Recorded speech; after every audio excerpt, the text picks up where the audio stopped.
So what they would do is they would, it sounds kind of sad, they would cut the tail just on the very, very tip of the mice, because mice actually have veins that run through their tails. And So, these are dark. I'm on my way to chapel. Class is over for the morning. And let me kind of summarize what happened this morning. Two big things happened.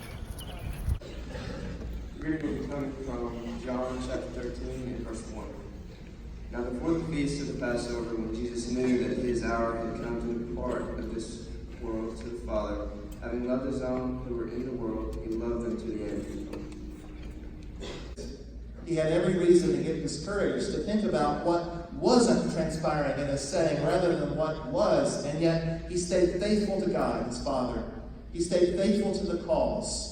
Jesus, as he's surrounded by pressure, knew what was about to happen at the cross. He knew how his apostles were going to struggle and fail. He knew how those accusers would claim victory when he was nailed to the cross on that Friday. And yet, in the midst of all of that, what's Jesus about? He's about love. You know, one of the things I've noticed about God's love shines brightest when the world is in crisis. His love is constant and it's always true, but it just seems to me that when our relationships are struggling, when we're suffering, and when we're experiencing trial, that it's in those moments that we see God's love made most evident. Jesus certainly could have been full of excuses. Like the first thing this morning, I had a 7:30 and we got back late from that concert. So I was already tired, and so I woke up at 6:40 without an alarm, and then I set an alarm for 7 o'clock, woke up, and I fell back asleep and woke up at 7:25. And my class is at 7:30. And I bolted out of bed, ran to class, as you saw. And then the other thing was, I fell asleep without uploading last night. So I quickly edited and uploaded other stuff this morning as well. Oh boy, it was a crazy morning. But lunch is done. I'm gonna go do some reading before class starts.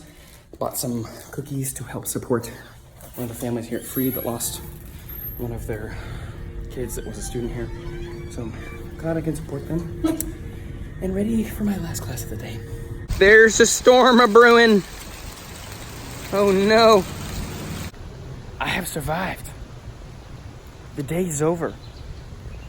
It was a late night and an early morning, but we got through it. We did. And now I'm gonna go settle down a little bit. Simmer down now, y'all. And probably gonna go to a record store up in Pinson, so that'll be cool. The weather seems to be kicking up. It looks like there might be a storm coming. Look at the ominous sky and the weather blowing the leaves every which way. Oh dear. So we've made it over here to the antique shop. It's like a giant furniture store. It sells tons of antiques, and man, this place is huge. So it's giant. We came from over this way. It goes all the way down over there and back over there into another big room. There's more stuff down that way. And down here, there's more stuff that way. It's crazy big. Just more rooms. That is nightmare fuel right there. What a cool little dish, an Oreo cookies dish. Wow, I found this pump organ. So this is really cool. The way you would work, we actually stayed with a couple one summer that had one of these that worked. So you just pump it and it should play, but it doesn't play. But it's still extremely cool and ancient. I like it. So I'm here with all this antique stuff, and I found this gem. Look at that. Billy Ray Cyrus. The man, the myth, the legend. Look at that beautiful face. Oh, yes.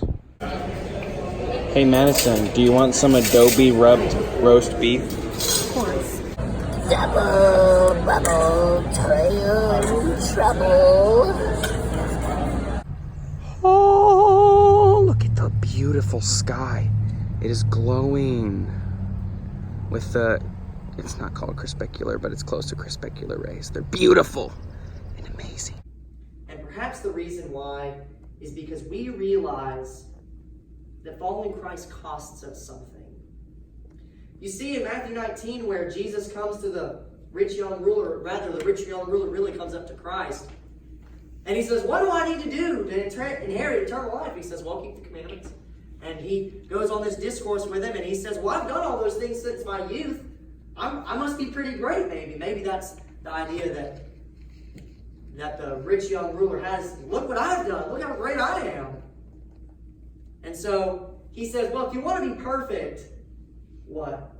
He says, I want you to go and sell all that you have, and then you give to the poor, and then what? He makes a statement that's really important. He says, you'll have treasure, and then he uses a very, very, very special prepositional phrase, in heaven.